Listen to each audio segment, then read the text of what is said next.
নমস্কার, দেখছেন কলকাতা টিভির সঙ্গে রয়েছে আমি স্বর্ণালী। শুরু করছি আমাদের বিশেষ অনুষ্ঠান ডাক্তার বলছেন।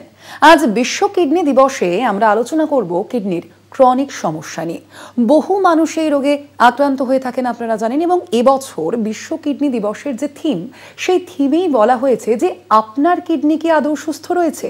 যদি সুস্থ না থাকে তাহলে সেটা শনাক্ত করুন এবং অবশ্যই সুস্থ কিডনির জন্য কি কি করতে হবে সেই সমস্যারও সমাধান করুন। এবং সেই সংক্রান্ত সমস্ত বিষয়ে আমরা আলোচনা করব। এই মুহূর্তে এই স্টুডিওয়ে আমার সঙ্গে উপস্থিত রয়েছেন doctor Arindam Kargupta, Fortis hospital আনন্দপুরের কনসালটেন্ট নেফ্রোলজিস্ট।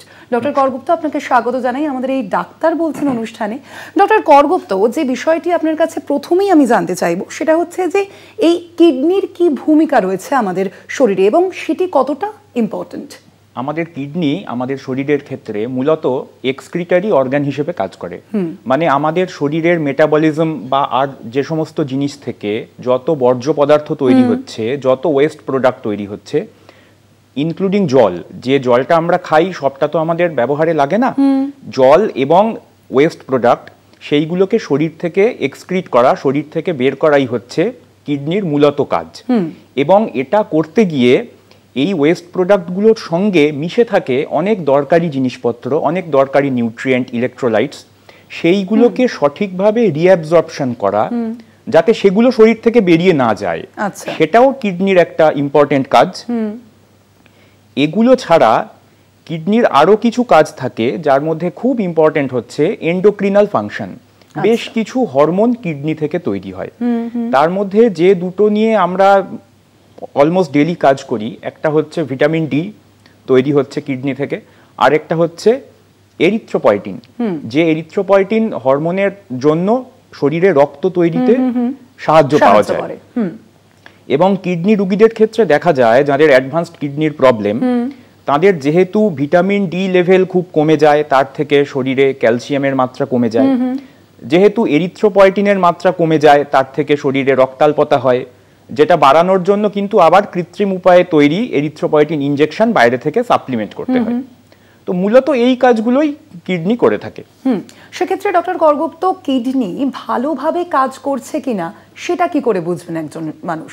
এটার একটা ব্যাপার হলো, দেখুন, কিডনির অসুখ মূলত দু ধরনের হতে পারে। একটাকে বলা হয়, যেটা হঠাৎ করে হচ্ছে, তাকে বলা হয় অ্যাকিউট কিডনি ইনজুরি, যেগুলো সাডেন অনসেট হচ্ছে, যেমন স্নেক বাইট, যেমন কোনো পয়জনিং, এইগুলোর ক্ষেত্রে। আরেকটা হয় যাকে বলা হয় সিকেডি, ক্রনিক কিডনি ডিজিজ। এক্ষেত্রে কি হয়, কিডনির অসুখটা বহুদিন ধরে ধিকি ধিকি করে আগুন জ্বলার মতো ধীরে ধীরে বাড়তে থাকে।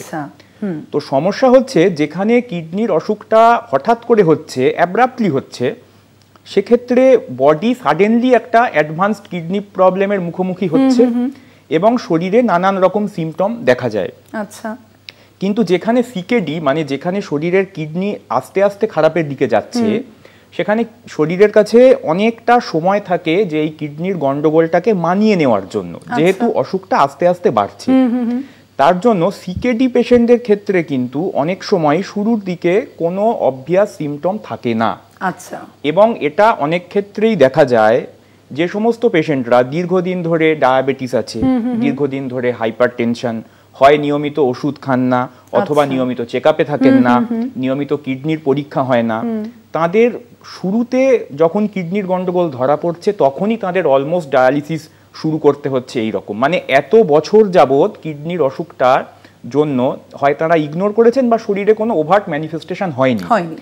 তার জন্য নিয়মিত স্বাস্থ্য পরীক্ষা ছাড়া কিডনির অসুখ আর্লি স্টেজে ধরা একটু কিন্তু কঠিন। বেশ, সেক্ষেত্রে ডক্টর করগুপ্ত, নিশ্চয়ই আমাদের যারা দর্শকরা দেখছেন আজ বিশ্ব কিডনি দিবসে আমাদেরই আজকের এই অনুষ্ঠান ডাক্তার বলছেন, তাদের মনেও কিন্তু এই প্রশ্ন জাগবে যে তাহলে কিডনি সংক্রান্ত যে সমস্যা বা রোগ, সেগুলি কি কি কারণে হয়? সেটি কি কি কারণ বলতে, আমাদের দেশের বর্তমানের যে সোশিও ইকোনমিক স্ট্যাটাস, সেক্ষেত্রে most common cause of kidney failure in India হচ্ছে ডায়াবেটিস। এখন ইন্ডিয়া হচ্ছে almost diabetic capital of the world. তো সেই হিসেবে আমাদের দেশের জেনারেল পপুলেশনের মধ্যে ডায়াবেটিস, কার্ডিয়াক ডিজিজ, এইগুলোর ইনসিডেন্স এখন অনেক বেশি। এবং long standing diabetes, uncontrol diabetes, এই দুটো মুখ্য জিনিস যার জন্য ডায়াবেটিক পেশেন্টদের এত কিডনির প্রবলেম দেখা যায়। যদি আমরা ডায়াবেটিস বাদ দিই, নেক্সট আসছে আপনার আনকন্ট্রোলড হাইপারটেনশন, সেটাও একটা one of the most important cause kidney খারাপ হওয়ার। ডায়াবেটিস, হাইপারটেনশন বাদ দিলে আরো কিছু অসুখ থাকে যেগুলোকে বলা হয় ক্রনিক গ্লোমেরুলোনেফ্রাইটিস, এছাড়া কিছু জন্মগত অসুখ, এছাড়া কিছু হেভি মেটাল পয়জনিং, এইগুলোকে একটা ব্রড টার্মে বলা হয় সিকেডি ইউ। সিকেডি ইউ মানে CKD due to unknown aetiology. অনেক ক্ষেত্রে এগুলোর কারণ জানা যায় না। তো এই সব কারণগুলোর জন্য মূলত কিডনির সমস্যা হয়। এই সমস্যাগুলোর মধ্যে সব থেকে ইম্পর্টেন্ট যদি বলা হয়, প্রথমে ডায়াবেটিস আসবে, সেকেন্ড আসবে হাইপারটেনশন। বেশ, সেক্ষেত্রে ডক্টর করগুপ্ত, নিশ্চয়ই আমরা আমাদের সাধারণ মানুষদের একটা প্রশ্ন জাগবে সেখানে, যে যদি আমরা কোনো ডায়েট বা একটা লাইফস্টাইল মেনটেন করি, সেটা কি এর উপর কোনো প্রভাব ফেলতে পারে? মানে কি ধরনের ডায়েট গুরুত্বপূর্ণ এবং কি কি এড়িয়ে চলা উচিত? কিডনি ভালো রাখার ক্ষেত্রে যারা ধরুন আগে থেকে ডায়াবেটিক বা হাইপারটেনশনে ভুগছেন, তাদের ক্ষেত্রে সব থেকে ইম্পর্টেন্ট জিনিস হলো সুগার এবং ব্লাড প্রেশার কন্ট্রোলে রাখা। আচ্ছা, সুগার এবং ব্লাড প্রেশার কন্ট্রোলে রাখার ক্ষেত্রে মূলত যে ডায়েট দরকার হয় সেটা হচ্ছে, মানে স্পেশাল কিছু না, এমনি ঘরোয়া যে ডায়েট, সেই ডায়েটই আপনারা ফলো করতে পারেন। খালি মাথায় রাখতে হবে এক্সেসিভ তেল কনজাম্পশন করা, বেশি ফ্রাইড আইটেম খাওয়া, excessive salt consumption, fast food, রেস্টুরেন্টের খাবার দাবার, এইগুলো একদম বেশি খাওয়া যাবে না।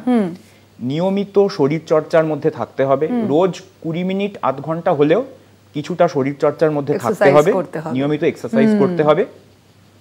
ওভার দ্য কাউন্টার মেডিকেশন খেয়ে নেওয়ার অভ্যাস থাকে অনেকের, যেমন পেন কিলার, মাথা ব্যথা, পিঠে ব্যথা, যে কোনো ব্যথায় দুমদাম অনেকেই পেন কিলার খেয়ে নেন। দীর্ঘদিন ব্যথার ওষুধ খাওয়ার থেকে কিন্তু কিডনি খারাপ হতে পারে। তো সেই দিকটা নজর দেওয়া দরকার। কোনো রকম অতিরিক্ত ওষুধপত্র খাওয়া, বিশেষ করে পেন কিলার বা আয়ুর্বেদিক ওষুধপত্র দীর্ঘদিন ধরে খাওয়া, সেগুলো কিডনির পক্ষে ক্ষতিকারক, এবং অবশ্যই নিজের ওজন কন্ট্রোলে রাখা। কিন্তু সেটা কি তাহলে কোনো নির্দিষ্ট, যেমন আপনি বলছেন যে আমরা দিনের পর দিন যদি এই ধরনের ওষুধ কিছু খেতে থাকি তাহলে ক্ষতি করে, সেক্ষেত্রে সাময়িকভাবে কি এইরকম ধরনের ওষুধ খাওয়া যেতে পারে? এখন পেন কিলার ওষুধ যেগুলো হয়, সেগুলো দীর্ঘদিন খেতে থাকলে যেটা হতে পারে সেটা হলো সিকেডি, মানে পার্মানেন্ট কিডনির সমস্যা হতে পারে। আচ্ছা, হ্যাঁ। কিন্তু যদি শর্ট টার্মে খাওয়া হয়, ইভেন একটা সিঙ্গেল ডোজও তার থেকে অ্যাকিউট কিডনি ইনজুরি, মানে যেটা হচ্ছে আপনার হঠাৎ করে কিডনির গন্ডগোল হওয়া, আচ্ছা, সেরকম হতে পারে। ইউজুয়ালি এগুলো রিভার্সেবল হয়, মানে অফেন্ডিং ওষুধ বন্ধ করে দিলে কিডনির ফাংশন গ্র্যাজুয়ালি রিকভারি হয়। কিন্তু একটা সিঙ্গেল পেন কিলার থেকেও কিডনির গন্ডগোল হতে পারে।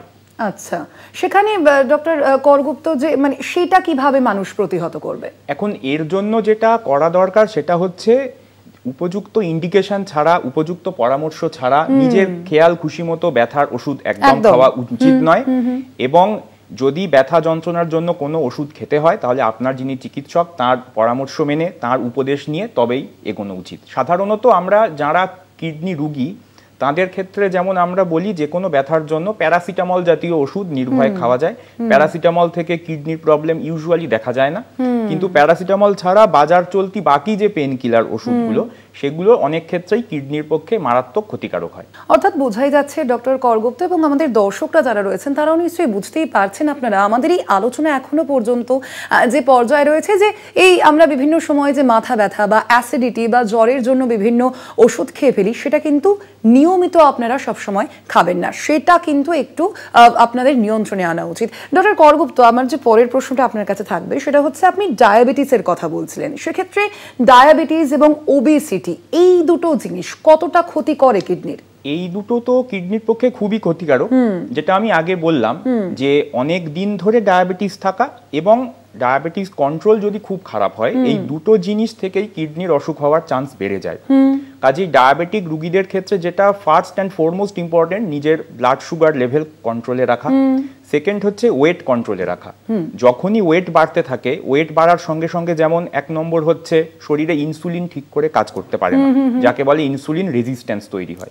তার থেকে আবার যেটা হয়, ইনসুলিন রেজিস্ট্যান্স তৈরি হলেই ব্লাড সুগার লেভেল বেড়ে যায়।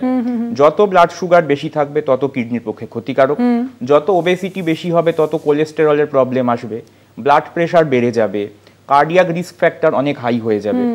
তো ডায়াবেটিস এবং ওবেসিটি দুটোই কিন্তু কিডনির পক্ষে মারাত্মক ক্ষতিকর, এবং কিডনি হেলদি রাখতে গেলে এই দুটো অসুখকেই খুব নিয়ন্ত্রণে রাখতে হবে। এর জন্যই এত বেশি করে এক্সারসাইজ করা, হেলদি ডায়েট ফলো করা, এক্সেসিভ ফ্রাইড আইটেম খাওয়া, ফাস্ট ফুড না খাওয়া, এইগুলো বলা হয়। অর্থাৎ আপনারা যদি আপনাদের কিডনিকে সুস্থ রাখতে চান তাহলে কিন্তু আপনাদের এই ধরনের কিছু একটু হয়তো নিজেদের লাইফস্টাইল বা জীবনযাত্রায় কিছু পরিবর্তন আনতে হবে এবং একই সঙ্গে খাওয়া দাওয়ার ক্ষেত্রেও কিন্তু কিছুটা নিয়ন্ত্রণ রাখতে হবে। তার পাশাপাশি আরেকটা জিনিস জানতে চাইবো ডক্টর করগুপ্ত, যে ডায়াবেটিস এবং ওবেসিটির সম্পর্কে তো আমরা জানলাম যে সেটা কতটা কিডনির ক্ষতি করে, তার পাশাপাশি এই যে উচ্চ রক্তচাপ সেটা কতটা ক্ষতি করে?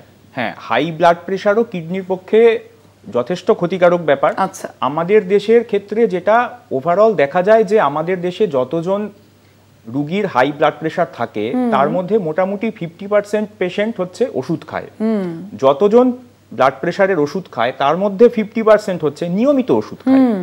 যতজন নিয়মিত প্রেশারের ওষুধ খায় তার মধ্যে 50%-এর ব্লাড প্রেশার অ্যাকচুয়ালি কন্ট্রোলে থাকে। আচ্ছা, তার মানে আমরা এটা বুঝতে পারছি যে আমাদের সমাজে আনকন্ট্রোলড হাইপারটেনশন কতটা কমন। হ্যাঁ, এবং ডায়াবেটিসের মতোই ঠিক। হ্যাঁ, এবং দীর্ঘদিন যদি আনকন্ট্রোলড হাইপারটেনশন থাকে তার থেকেও তার কিডনি পার্মানেন্ট খারাপ হয়ে যাওয়ার একটা সম্ভাবনা তৈরি হয়। এবং অনেক ডায়ালিসিস পেশেন্টই আমরা যখন দেখি হিস্ট্রি নেওয়ার সময় কি থেকে কিডনির প্রবলেম শুরু হলো, হ্যাঁ, এরকম অনেকের ক্ষেত্রেই দেখা যায় যে আনকন্ট্রোলড হাইপারটেনশন হয় তারা জানতেনই না যে প্রেশার বেশি, বা প্রেশার বেশি হলেও নিয়মিত ওষুধ খেতেন না, ব্লাড প্রেশার চেক আপ করতেন না, অসুখটাকে গুরুত্ব দিতেন না, এর থেকে একটা কিডনি পার্মানেন্ট খারাপের দিকে চলে গেছে। সেখানে ডক্টর করগুপ্ত, যে যাদের উচ্চ রক্তচাপ রয়েছে তারা কিভাবে নিজেদের মেনটেন করবে, এই যে কিডনি সংক্রান্ত যদি তাদের কোনো সমস্যা হয় সেই বিষয়টা তারা বুঝবেনই বা কি করে, কি কি টেস্ট রয়েছে সেক্ষেত্রে? সেক্ষেত্রে টেস্ট বলতে যাদের ব্লাড প্রেশার বেশি আছে অথবা যারা ডায়াবেটিক তাদের তো they are always in high risk zone, যাতে করে তাদের কিডনির প্রবলেম একটা হওয়ার সম্ভাবনা তো সবসময় থাকে। এক্ষেত্রে যেমন আগে বললাম, ফার্স্ট পয়েন্ট হচ্ছে বিপি এবং সুগার দুটোই টাইট কন্ট্রোলে রাখা। আচ্ছা, যাদের অলরেডি কিডনির প্রবলেম শুরু হয়ে গিয়েছে তারা তো নিশ্চয়ই কোনো কিডনি রোগ বিশেষজ্ঞর সঙ্গে নিয়মিত টাচে থাকবেন, নিয়মিত পরীক্ষা নিরীক্ষা তারা যেমন ভাবে সাজেস্ট করবেন সেগুলো ফলো করবেন। কিডনির অসুখ ধরার ক্ষেত্রে যেটা স্ক্রিনিং টেস্ট আমাদের দুটো করা হয়, একটা হচ্ছে রক্তে ক্রিয়েটিনিনের মাত্রা, সিরাম ক্রিয়েটিনিন, আরেকটা হলো ইউরিন এসিআর। ইউরিন এসিআর মানে ইউরিনে কতটা অ্যালবুমিন বেরোচ্ছে তার একটা মার্কার হয়। আচ্ছা, ইউরিনে অ্যালবুমিনের মাত্রা যত বেশি হবে তার হার্টের প্রবলেম হওয়ার চান্স তত বেশি, তার কিডনি পার্মানেন্টলি খারাপ হওয়ার চান্স তত বেশি। আচ্ছা, এই টেস্টগুলো মোটামুটি সবার ক্ষেত্রে তো সমান নিয়ম অ্যাপ্লিকেবল হবে না, মোটামুটি 3 থেকে 6 মাস অন্তর কিন্তু নিজের কিডনি হেলথ চেক করা উচিত। মূলত এই দুটো স্ক্রিনিং টেস্টই ব্যবহার করা হয়। যদি এই দুটো টেস্টের মধ্যে কোনো গন্ডগোল পাওয়া যায় তখন পরবর্তী আরো অনেক পরীক্ষা নিরীক্ষা, আল্ট্রাসাউন্ড, আরো অনেক কিছু করে ফার্দার অ্যানালিসিস করা যেতে পারে। কিডনির কোনো কোনো অসুখের ক্ষেত্রে, বিশেষ করে যেগুলো গ্লোমেরুলোনেফ্রাইটিসের মধ্যে পড়ছে বা ইমিউনিটি মিডিয়েটেড অসুখ কিছু আছে, সেগুলোর ক্ষেত্রে কিডনি বায়োপসি করার দরকার হয়।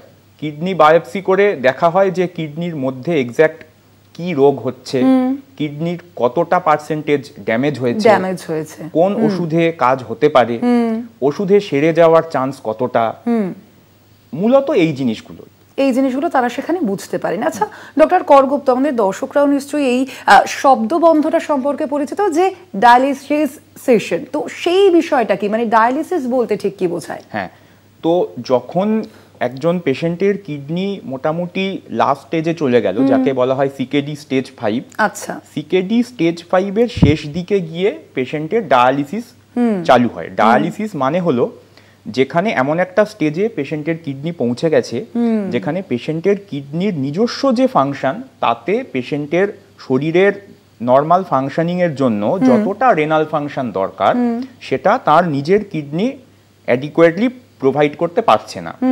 সেক্ষেত্রে এই কিডনির ফাংশনটা সাপ্লিমেন্ট করার জন্য যেটা করা হয় সেটা হচ্ছে ডায়ালিসিস। আচ্ছা, তো সেক্ষেত্রে ডক্টর করগুপ্ত এটা কত সময় অন্তর অন্তর করা উচিত? এখন ডায়ালিসিসের ক্ষেত্রে আবার দু ধরনের ডায়ালিসিস করা যায়।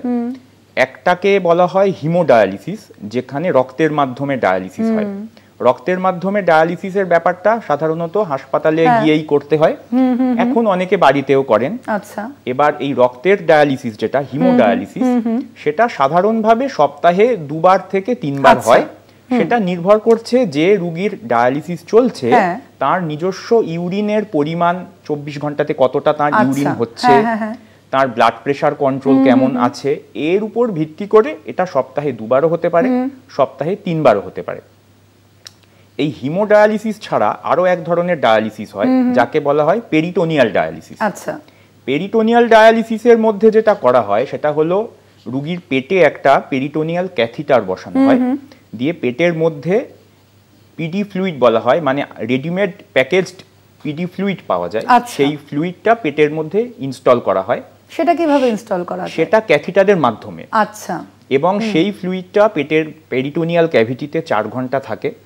এই 4 ঘন্টার মধ্যে এই ফ্লুইড এবং পেশেন্টের যে ব্লাড, সেই দুটোর যে কন্ট্যাক্ট হয়, তার মধ্যে পেশেন্টের ব্লাড থেকে যে টক্সিক প্রোডাক্ট যেগুলো আছে সেগুলো এই ফ্লুইডের মধ্যে চলে আসে। আচ্ছা। আবার 4 ঘন্টা বাদে এই জলটা চেঞ্জ করে আবার নতুন জল দেওয়া হয়। এই রকম এটা কিন্তু ডেলি করতে হয়। এটা কিন্তু আপনার 24 ঘন্টায় 3 বারও করার দরকার হতে পারে বা 4 বারও করার দরকার হতে পারে, সেটা রোগীর কন্ডিশন বুঝে। এবং এটা সপ্তাহে 7 দিন চলে। আচ্ছা। তো এটা যদি এমন কোনো পেশেন্ট হয় যার বাড়ির কাছাকাছি সেরকম হসপিটাল নেই, কোনো রিমোট এরিয়াতে থাকেন, হিলি এরিয়াতে থাকেন, অথবা এরকম পেশেন্ট যিনি হয়তো বারবার সপ্তাহে 2 বার 3 বার বাড়ি থেকে হসপিটালে যাওয়ার মতো শারীরিক অবস্থায় নেই, বেড রিডেন পেশেন্ট হতেই পারে, তো তাদের ক্ষেত্রে এই পেরিটোনিয়াল ডায়ালিসিস এটা একটা ভায়াবল অপশন। আর এর কতটা উপকারিতা রয়েছে? এর উপকারিতা বলতে ডিপেন্ড করছে যে শুধুমাত্র ডায়ালিসিসের উপকারিতা বলা মুশকিল, কারণ যিনি ডায়ালিসিস নিচ্ছেন তার শারীরিক অবস্থা কতটা সেটাও একটা বিবেচ্য বিষয়। যেমন একজন 30 বছরের রোগীর যদি ডায়ালিসিস হয় ভার্সেস একজন 80 বছরের পেশেন্টের যদি ডায়ালিসিস হয়, দুটোর আউটকাম নিশ্চয়ই সমান হবে না। যদি আমি একই কোয়ালিটির ডায়ালিসিস দিই তা সত্ত্বেও, যেহেতু বডি ফিজিওলজি এক নয়, দুজনের ক্ষেত্রে আউটকাম অবভিয়াসলি আলাদা হবে। আচ্ছা। তো এটা এইভাবে জেনারেলি বলা মুশকিল, এটা পেশেন্ট টু পেশেন্ট ভ্যারি করে। তার জেনারেল হেলথ, তার বাকি প্যারামিটার, তার কার্ডিয়াক স্ট্যাটাস ঠিক আছে কিনা, তার লিভার ঠিক আছে কিনা, এই সবগুলো মিলিয়ে মিশিয়ে। ডক্টর করগুপ্ত, ডায়ালিসিস ঠিক কত প্রকারের হয়? ডায়ালিসিস আমি যেমন আগে বললাম, ডায়ালিসিস মূলত 2 প্রকারের হয়।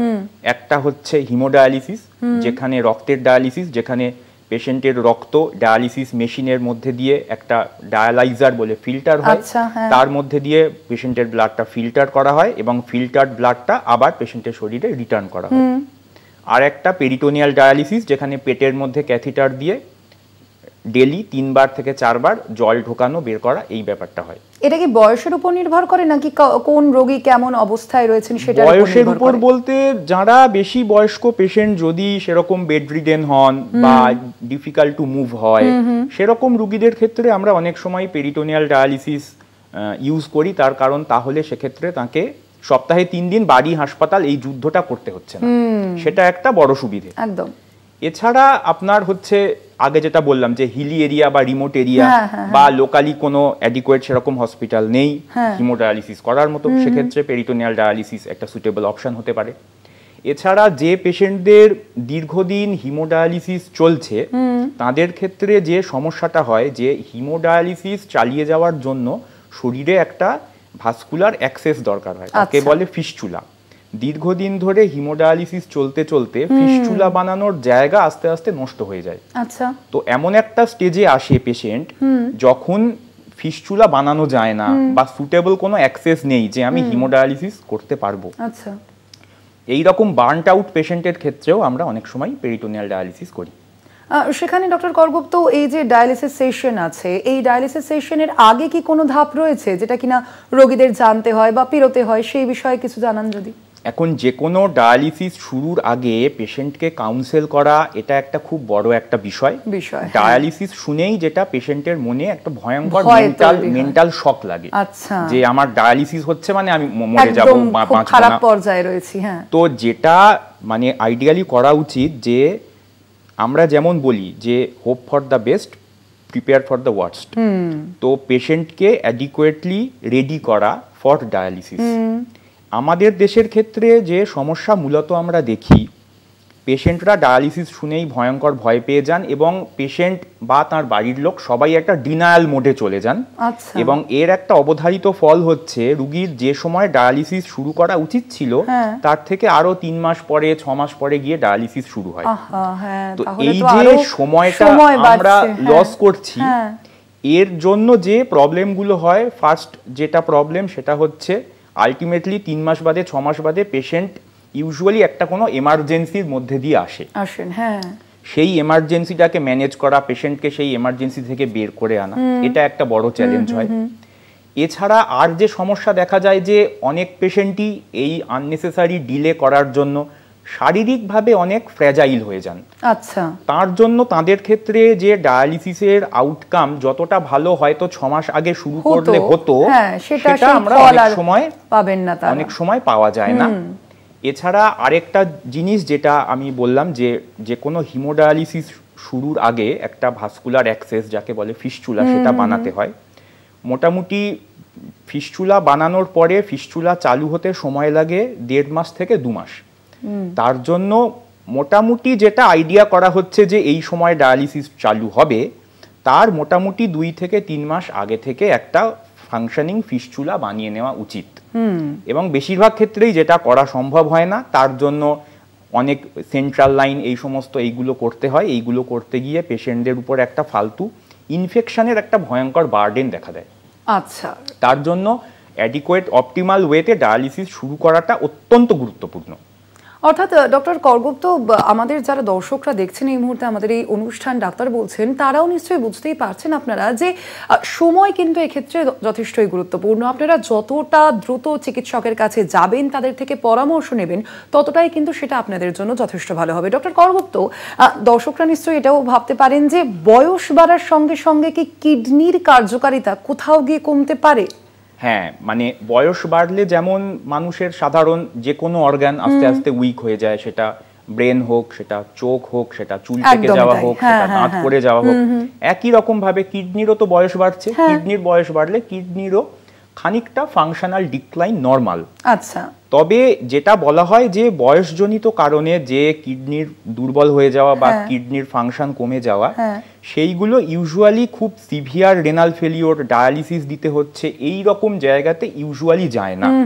তবে অ্যাট দ্য সেম টাইম যেহেতু বয়স্ক পেশেন্টদের অনেকের মধ্যেই ডায়াবেটিস, হাইপারটেনশন, হাই কোলেস্টেরল এইগুলো থাকে, তার জন্য নিয়মিত কিডনির স্বাস্থ্য পরীক্ষার মধ্যে এনাদের অবশ্যই থাকা উচিত।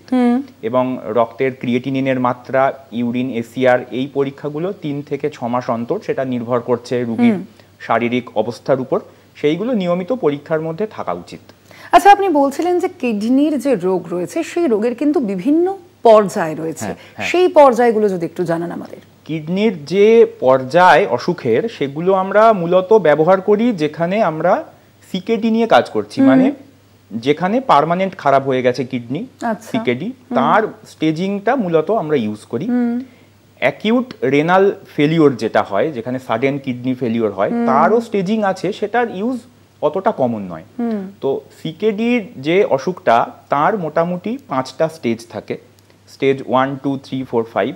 এখানে নিয়ম হলো স্টেজ যত এগোয়, যত 2 থেকে 3 যায়, 3 থেকে 4 যায়, তত এটার মানে বোঝা যায় যে কিডনি খারাপের পরিমাণটা আস্তে আস্তে বাড়ছে। এবং সিকেডি স্টেজ 5 তার শেষ দিকে গিয়ে ইউজুয়ালি ডায়ালিসিস লাগে বা কিডনি ট্রান্সপ্লান্টের দিকে এগোনো হয়। তো এখন আমরা নিশ্চয়ই সবাই চাই যে এই কিডনির অসুখটাকে হল্ট করা, ফার্দার স্টেজের এগোনোটাকে যতটা সম্ভব আটকে রাখা যায়।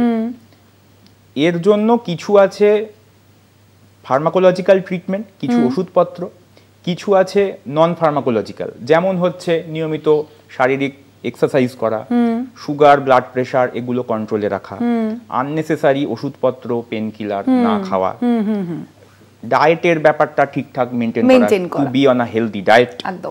এগুলো ছাড়া কিছু ওষুধপত্র আছে যেগুলো ফার্দার কিডনির অসুখটাকে এগোনো আটকাতে সাহায্য করে, প্রোভাইডেড দ্যাট সেগুলো টাইমলি শুরু করা হচ্ছে এবং সেগুলো নিয়মিত কন্টিনিউ হচ্ছে under guidance of any nephrologist.